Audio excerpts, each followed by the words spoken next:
Do do do do do do do do do do do do do do do do do do. Please stand by.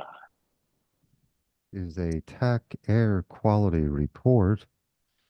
Currently, the air quality in Detroit, Michigan is worse than in Delhi, India. Oh, bullshit. Yep. Oh, is that because Whoa. of the fires in Canada. Canada? Exactly, yes. Harsh We're disagree now from live, Kevin. folks. Now Yeah, live. guys, you're on YouTube. Uh-oh, we're live. We're Mom, live. stop swearing, Mom.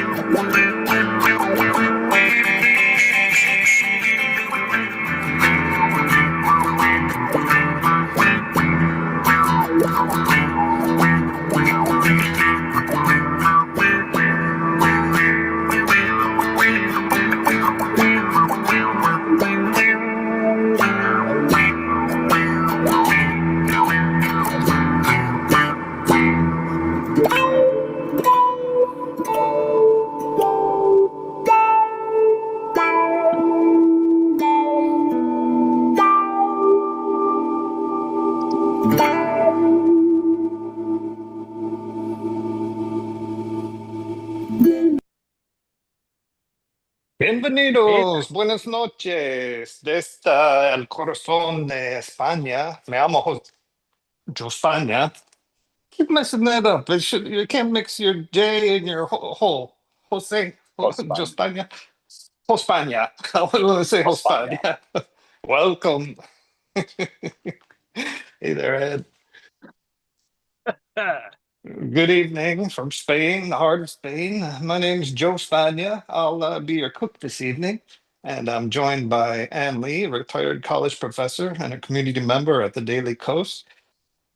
She's a member of the National Council of Independent Scholars and is a contributor to the book, The Political Economy of Art, Making the Nation of Culture. Evening. Good morning. Hey there. Hey. How are things? Melting down, Busy. I think, over there for some people. Oh, we lost your mic. Oh, oh no. Here we go. Is that my mic or your mic? It's mine. Oh.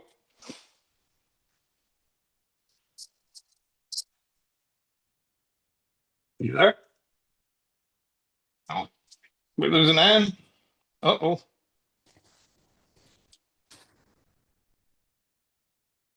Oh, we've lost our co-host.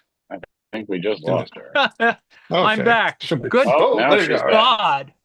I don't know. Something Good. just disappeared. Oh, the don't stars know. and the moon are aligning. Maybe. It's almost a full moon. Mercury is in retrograde, and God only knows what.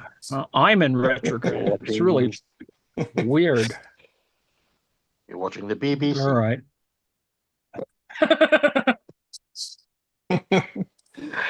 Well, I'm in Spain, and it's getting hotter and hotter every freaking day, which for me, it's beautiful. I love it.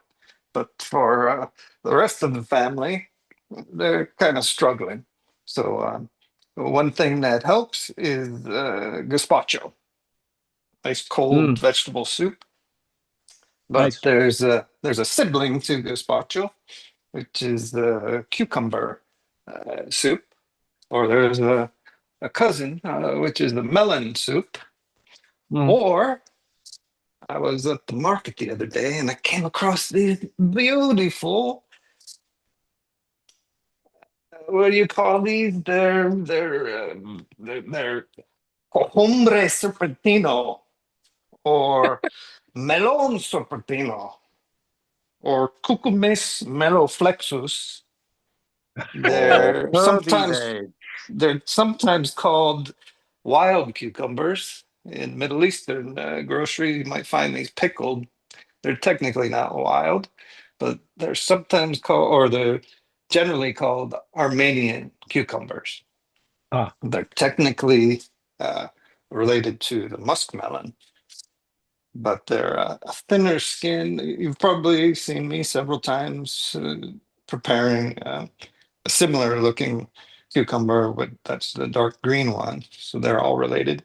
Um, so this is the lighter skinned, more pasty, dainty skinned, mild flavored version of that one. So again, this it's going to be full of crunch, full of mild flavor, and refreshing and light. So I thought I might make a soup out of this. All right. And we With assume the musk melon is no relation. we might have to check with Bruce on that. I'm not sure. The lineage.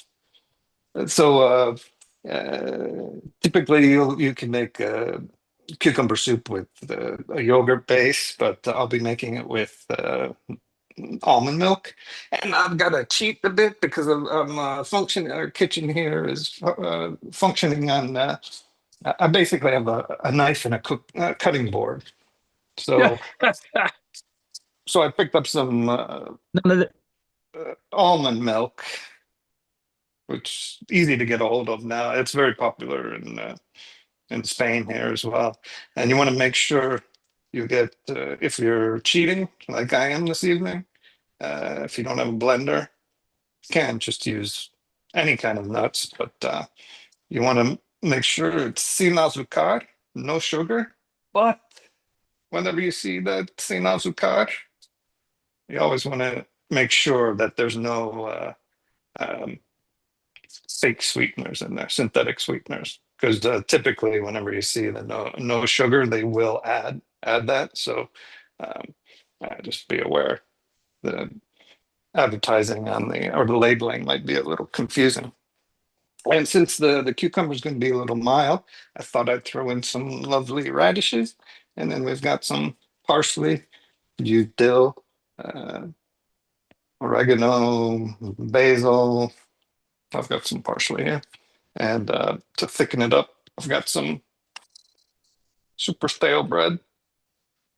Have some garlic chives. Use little garlic chives here. And finish it with olive oil, maybe little croutons. And that's about it. all right. You can pace yourself, take your time. Okay. Since I only have a knife and cutting board, that means I don't have a mandolin, which would make nothing of all of this. So Indeed. what I thought I would do is mimic the mandolin and make very thin, snake-like pieces. Okie dokie. So we'll see how it goes. So, if you haven't got a mandeville at hand, can you use a banjo? Yeah, indeed. A zither. Anyway. All righty. It's been a damn busy week. I mean, considering all the craziness that has occurred. I mean, today the slap fight sort of is continuing between Trump and Musk. Although I think it's manufactured. I actually believe that it's just it's being done for fun. It's like pro wrestling in that particular sense. But all kinds of stuff have happened. The war went really weird. I guess it's only been this week that it's occurred. The attack by the drone attack by the Ukrainians on the Russians for $600 a drone. They sent, I don't know, there's probably 30 or so drones in each packet. So there were five airfields identified. They weren't able to do the fifth one, although that one has an interesting story that I'll mention in a moment. But they hit very far away air bases, and they were specifically targeting the Tu-95 Bear Foxtrots, if you remember from Red October, the large rear Foxtrot airplanes, incredibly noisy and actually pretty old, just like the B-50, the American B-52. So anyway, each one of these little shelters, they're like little boxes, the kind of shed that you would use at a construction site. So there were wooden sheds. They'd have a roof, and they made a sort of a internally covered roof. So then the space and the sort of space between that and the roof on the top, they hid a whole bunch of these little drones with each one has like 4 propellers, and they made the tops motorized. That is, you could lift the top. The top would, elevate and then slide over. So it look, it's one of those things that you would imagine in a James Bond film. So they position trucks with these sheds. You imagine a semi truck with 2 sheds on each truck. And so they had these trucks running around. They got them in place. Apparently, they got the original trucks, I think, from Finland. So they drove Finnish trucks into Russia. They had rented spaces to put the trucks in and to assemble these sheds on top of the flatbed of these trucks. And this took 18 months of preparation. You have so five airfields. I think they did it all in one location, and they haven't identified the location, although I think the Russians managed to track down one of them, showing that the Russian militia or police are actually pretty good at doing their jobs, all respect. But anyway, so they positioned these trucks with sheds, with pop tops, and they launched them on, was it Tuesday? And attacked mainly these large bombers, Tu-95s, Tu-120s, or 220s, whatever, and and and a lot of them got hit. The original report was 41, but it looks like from a bomb damage estimate, more like 20 or something. It's a lot less. It's the fog of war.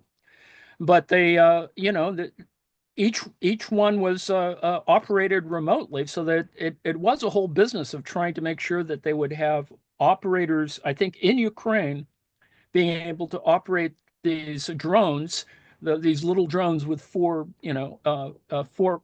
props, and each one had a little bit of an explosive. I'm not sure how much. No one has identified and you couldn't tell.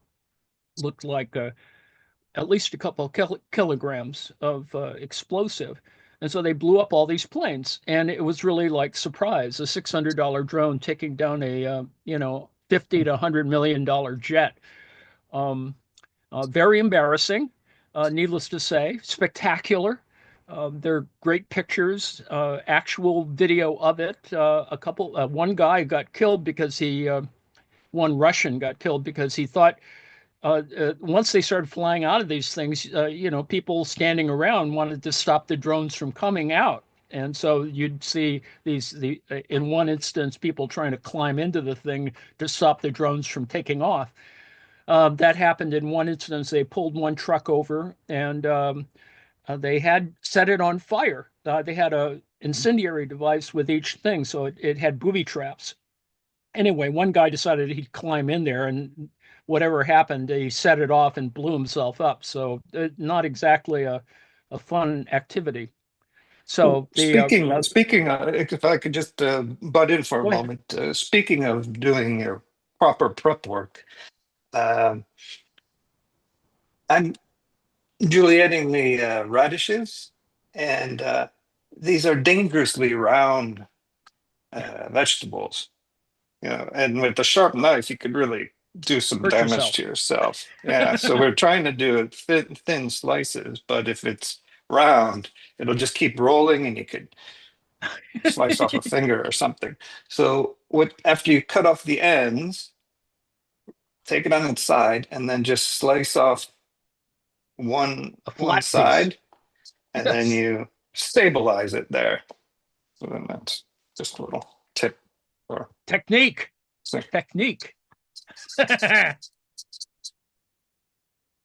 So anyway, a lot of stuff happened, and a lot of people, even Trump called it badass, to sort of manage to sneak into Russia, launch all these little drones, and on the cheap knock off a fairly large number of the original portions of the Russian tripod. That is the third leg of the nuclear stool, as it were. Is similar to the American B-52. And so, anyway, embarrassing for the Russians. And on the next day, because these 2 days preceded the talks that were going to happen, another set of talks in Istanbul between the Russians and Ukrainians. So preceding that, the Ukrainians decided that they would try to blow up or at least damage the Kerch Bridge, which goes from Crimea to Russia. And it's an 8-mile bridge or something, maybe more, 6 miles. But anyway, they apparently put a ton of explosives down near one of the main pillars on the elevated section, the suspension section of the bridge. And so they set that sucker off on the next day. So, Russians were probably nervous and they were nervous actually, because things were happening. Unfortunately, or fortunately, it didn't appear as though they'd really damaged the bridge, but the Russians aren't going to admit that their bridge is sort of in bad shape.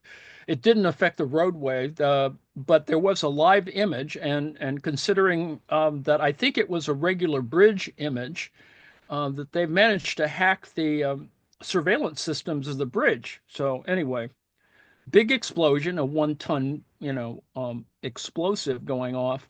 And so the Ukrainians were very busy this week, let's just put it that way. And aside from being embarrassed on a global way. Major move that it has implications for expensive hardware across the globe. No? Indeed. I mean, you don't completely need changes the dynamic. I mean, that just you can do stuff on the cheap that are pretty interesting. Although once you started seeing how complicated it is, you did need all that preparation for. In order to operate one of those things remotely, you need to have I think one of the reasons why one of them didn't go too well was, you had to calculate whether you were going to have enough signal to be able to operate the drones at 800 kilometers away. So I'm sure they had boosters and other kinds of things built into I'm sure there was a lot of prep work in this particular activity.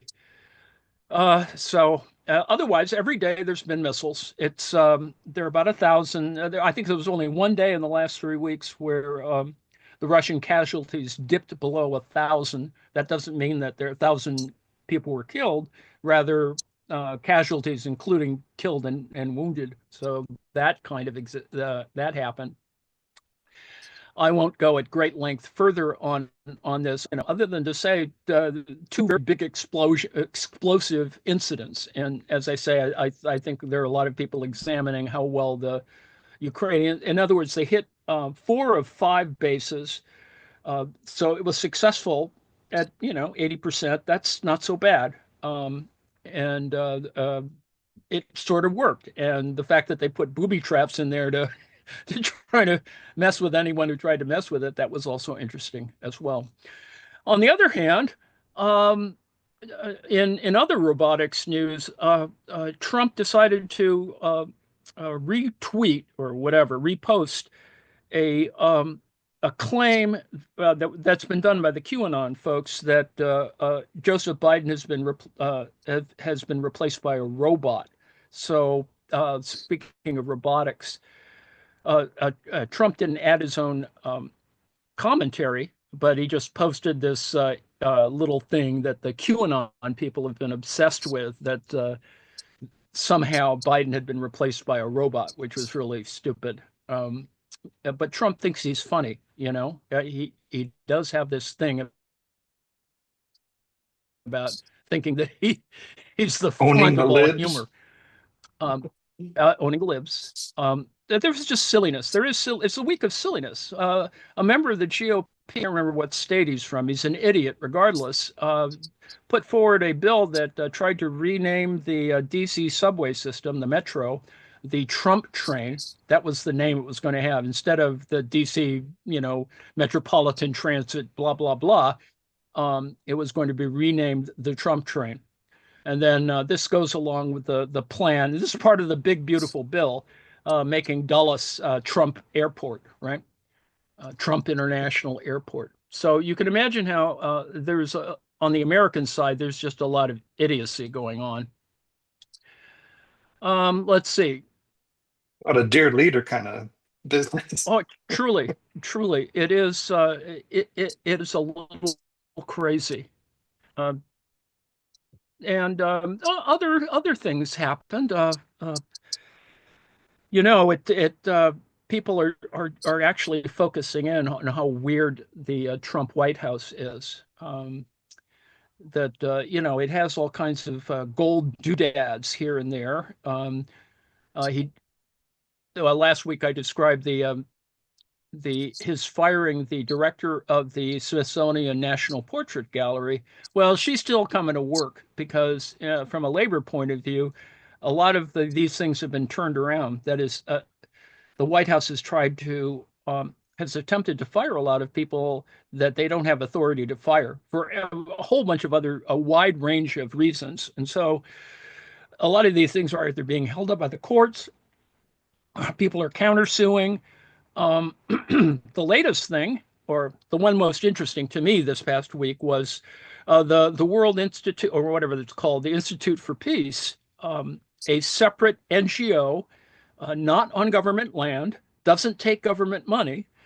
So it's essentially a private concern, a nonprofit concern, was taken over by the Doge people about a month ago or 2 months ago, whatever. They brought all their little cronies in to seize the place, and the police, of course, didn't do a damn thing about it.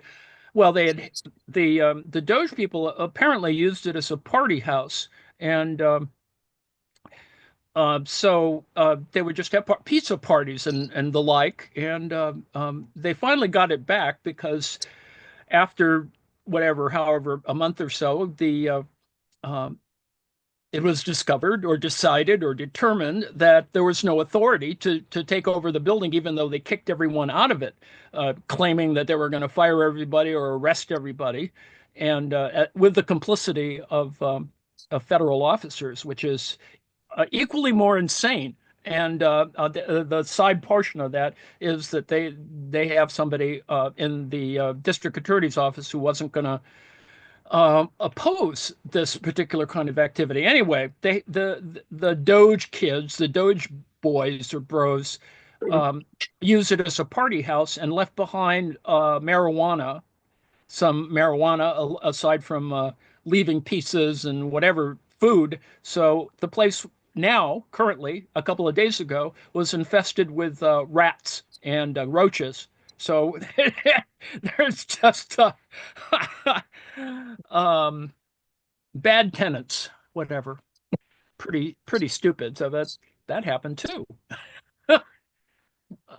Making all that Doge stuff a little bit of a joke. Although the guy whose email or his moniker or whatever his handle is Big Balls, a guy in his 20s who, well, I guess he has big balls, is now officially a federal employee. So that should be interesting to just drag that sucker in there and talk about his big balls, however amusing that might be. So that happened. Every day is just an amusement under the Trump regime. And I haven't even gotten to the more interesting elements of this, but that happened. Let's see.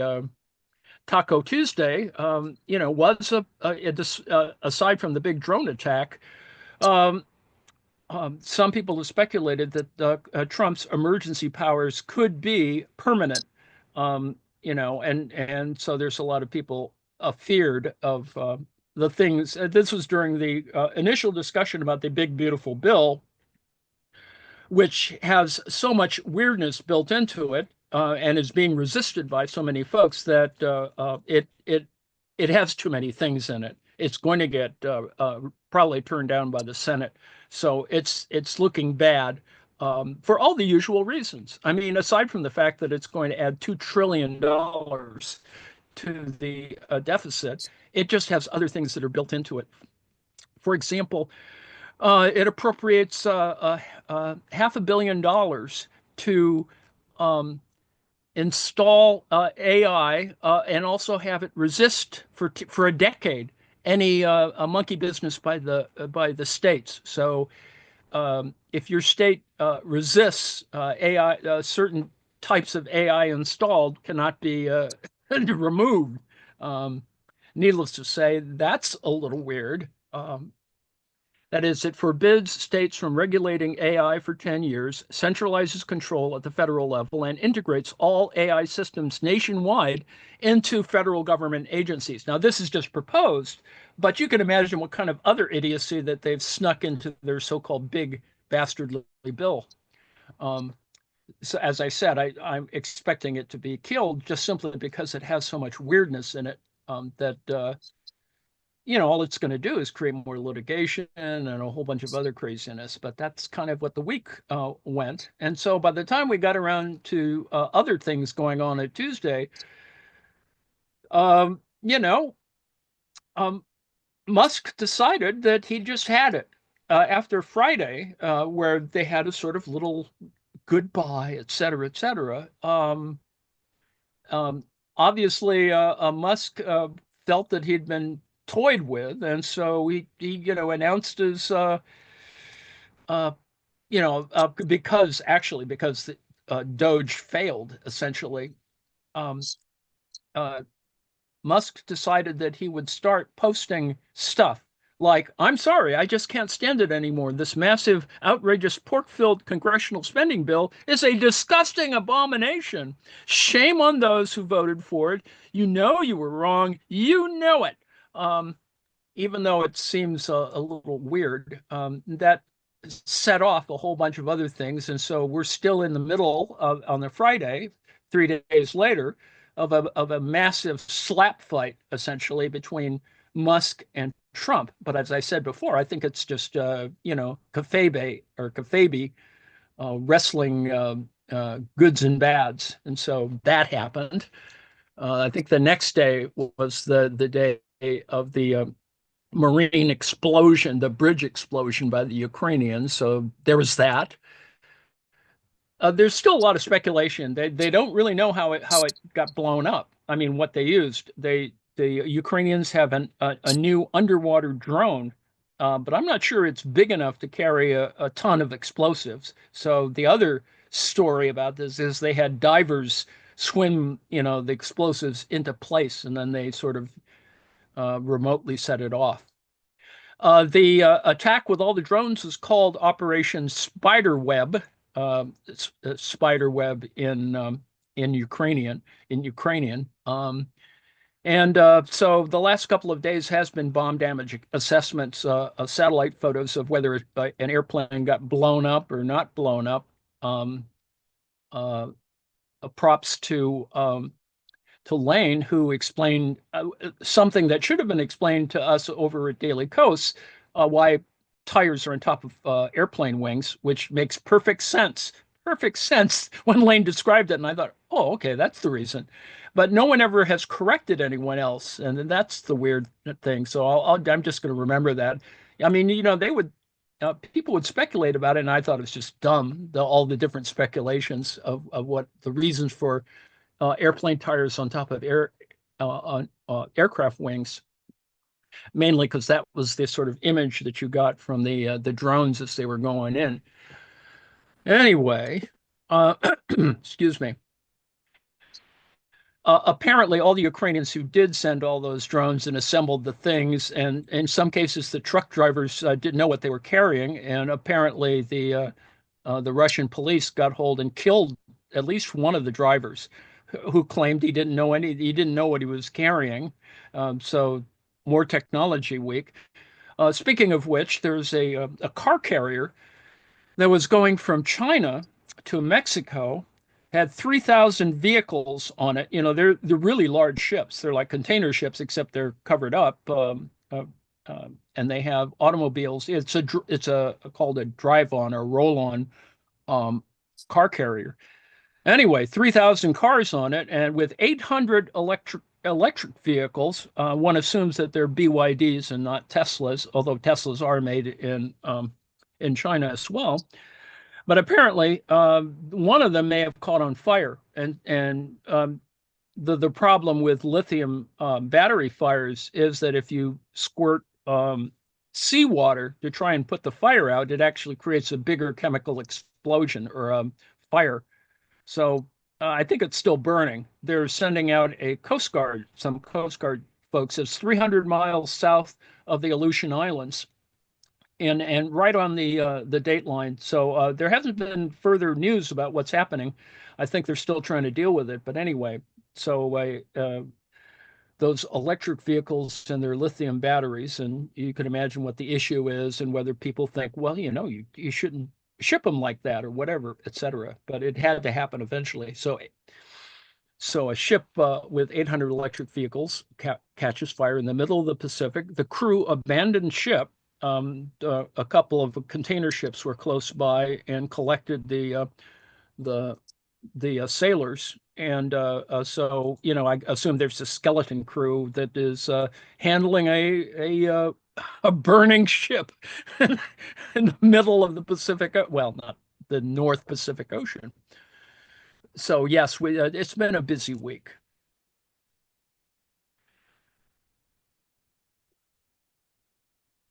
Needless to say, everyone has been resisting Tesla. Tesla still continues to lose value. All of the usual stories prevail, and so that's been happening up to the point where apparently Donald Trump had you recall that he had this little a car show sale-a-thon on the south lawn of the White House with all these Teslas. And he said that he would buy one himself. He wouldn't take a discount, that he was going to spend the $80,000 for, I can't remember which one it is. I think it's an S model or whatever, the top end of the passenger line, not one of those trucks that have been, the price of a Cyber truck is now, it was originally $110,000. Now they're selling them at $80,000. And if you want to get, it's just awful.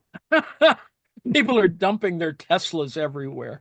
Aside from the stock problems, people are embarrassed to drive their Teslas. And initially, Democrats or liberals would buy, that it was a thing. But now, obviously, there's another issue. And of course, Musk beefing with Trump is a means by which from a reactionary point of view, that he might gain back some of the support for Teslas because he's beefing with Trump.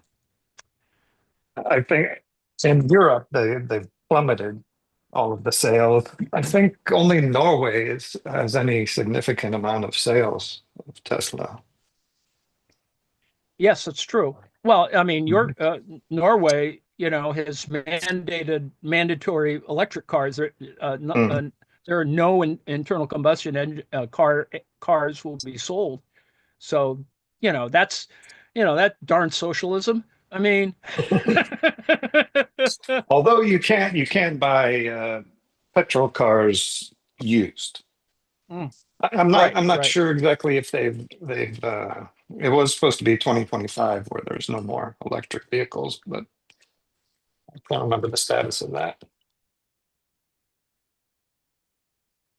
I wonder whether I'm sure gas prices won't necessarily be affected, but I assume there will be, at some moment, there will be fewer gas stations and more, obviously, more recharging stations.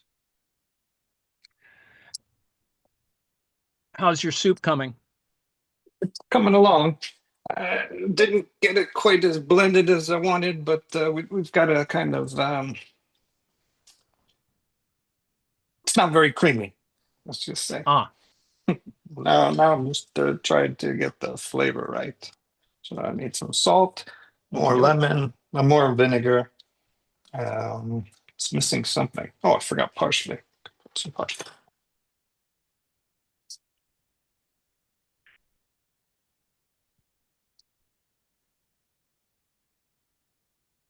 Apparently, in New York State, in Rockland County specifically, and no comment on how corrupt or not corrupt Rockland County is, there's a lawsuit that is going to challenge the results of the election, which should be interesting. I mean, apparently Harris got, negligible votes, which it is a more Republican county, but it's not that Republican.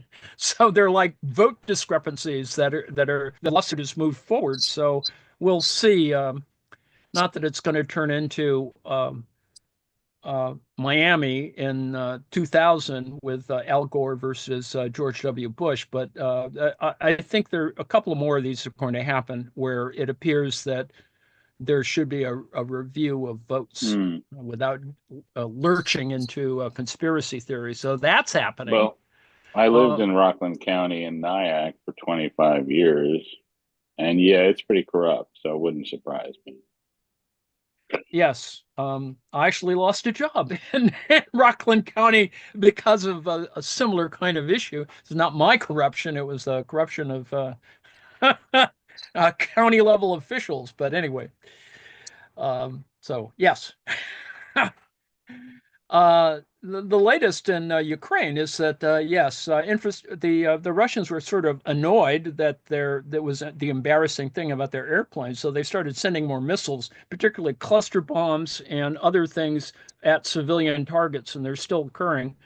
For one of the first, they didn't do it that often, but now they're sending more missiles towards Kyiv, which is problematic simply because once you figure out what type of missile is coming in, then you have to decide, how you're going to shoot it down, which is a difference between getting, something with machine guns to shoot it down, which is usually those smaller Shahed drones, or something like a big missile, cruise missile, which are launched, and the remaining air from this particular raid or event. There has been an effect. In effect, they're sending them up with slightly more ordnance to launch against the Ukrainians. So there has been some effect in terms of trying to send missiles out at the Ukrainians. But needless to say, they hit public structures. A couple of people got killed. They just they hit civilian targets, whereas the Ukrainians do not or rarely hit civilian targets. Usually, civilian targets are targeted in order to get major figures or assassination attempts, essentially, which they have done a couple of times, but not recently. There hasn't been a kind of thing where that particular where drones were used in that instance. Otherwise, as I said, it's still happening. We're almost to talk about our little calendar. There's all kinds of stuff happening. Travis is going to show. We were looking at what's it called? Poker Face after Night Gallery, which comes 30 minutes after we finish up here, the bottom of the hour. And if John's here, John, might be a little early, but are you ready to talk about that?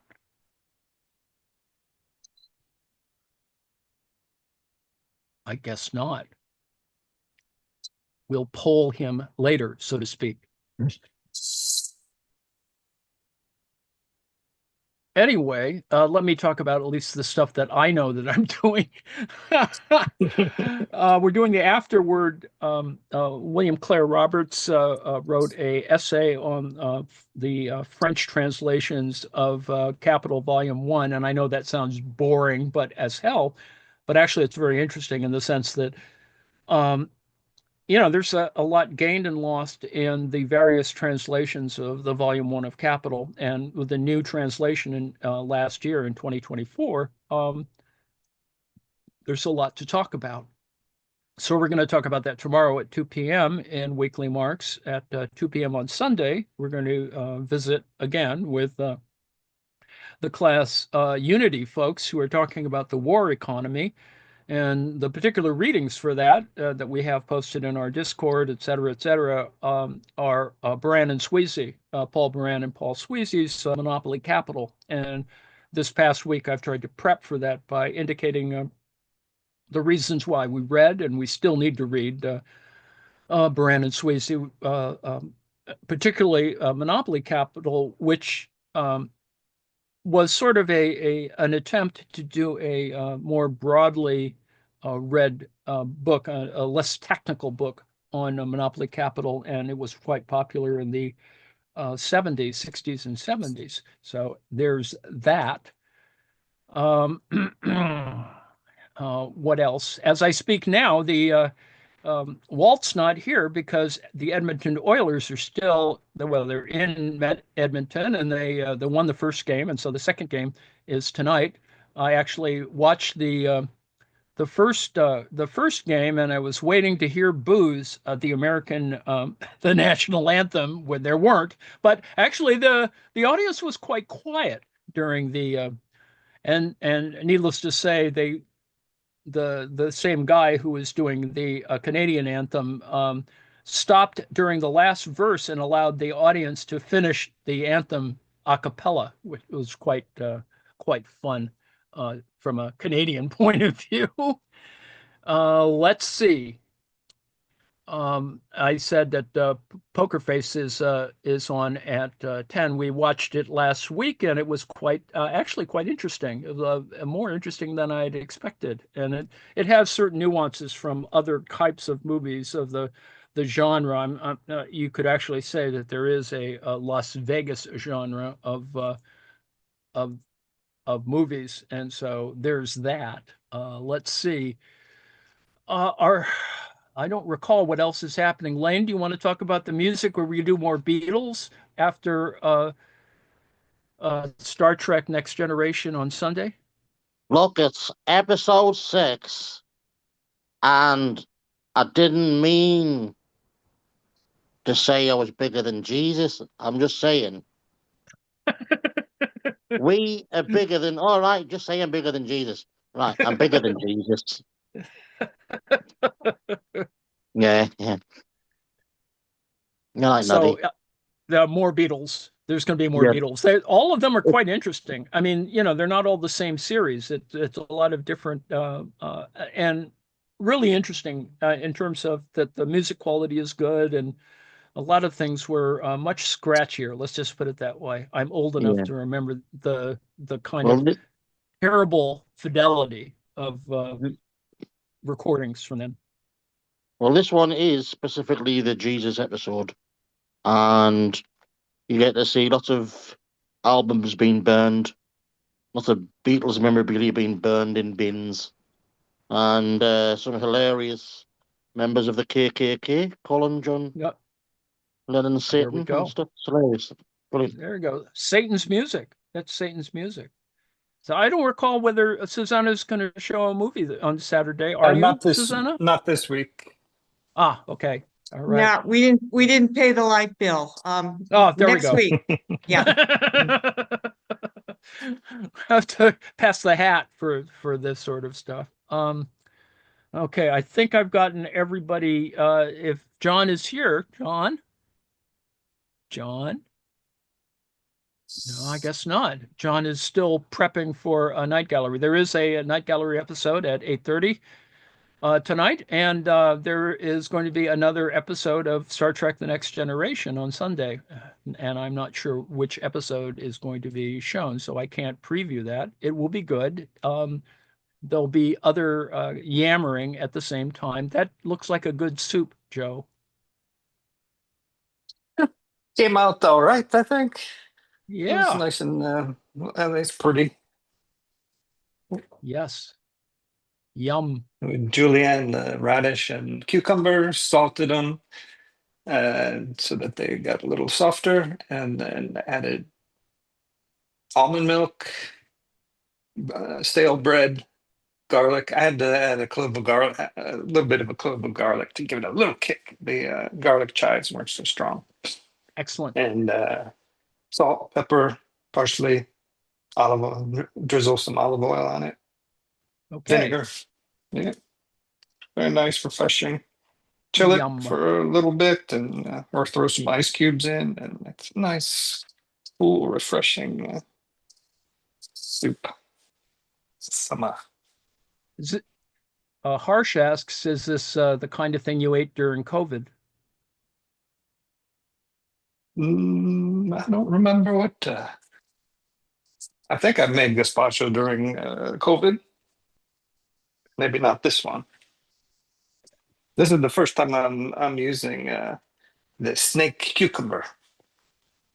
Yum. They have it in India. I can't remember what the name is.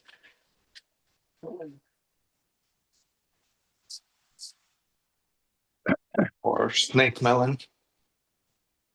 There's some side discussion going on in our chat about 1966 Corvairs. It's a flat six, whatever. And yes, I do like Ferraris.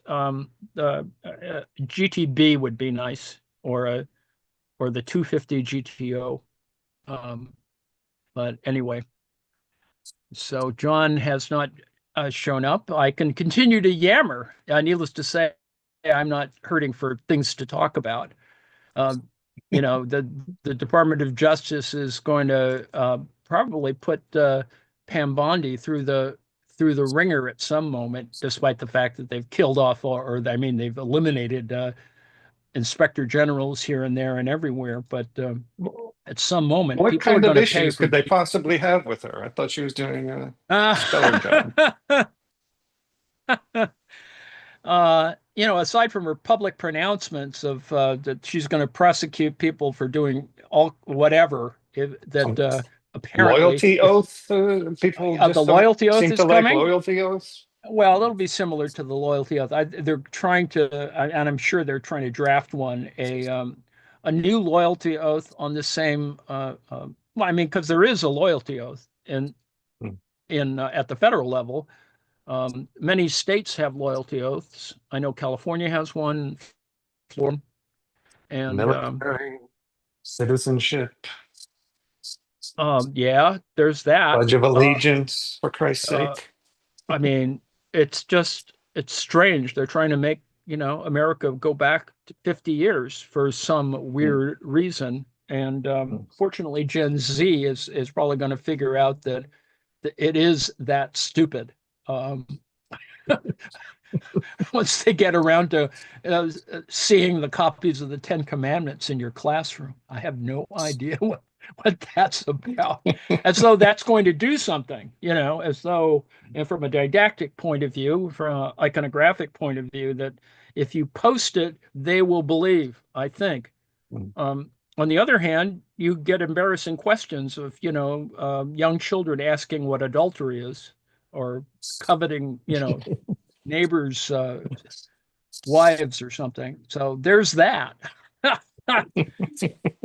Oh, the other thing about the attack on Russia was that it was totally held, you know, secret. They didn't tell anybody. They didn't tell the U.S. that they were going to do it because they figured that Trump would spill the beans, and so it was pretty much a surprise. Although, as I said, the Russian police are tracking down. You know, they're being good detectives about trying to figure out how the heck that happened. Did you say they planned it over 18 months? 18 months, yeah. Wow. It's an 18-month That's project. incredible. It's just amazing. I mean, the photos that they have shown, there was a picture of a garage that they had one of the trucks in, and there were, you know, it wasn't all centralized, so they had a truck that a garage that they would rent, and you know, put all the things in there, work secretly, get it done, and quite amazing. Well, it also shows, you know, they're not as repressive, but simply because they can't, you know, they can't be everywhere. Fortunately, the Russians to stop that. We have 9 minutes left to the top of the hour. I suppose Well, we can we can end early. close it out. I mean, Sure. Yeah. I'm James, do you have the outro? Oh, I got it. That's fine. Oh, all right. I'm all set up here. I could do it if you need it. Thanks, everyone. All right. See you next week. We'll do Thank better. you. Thank you.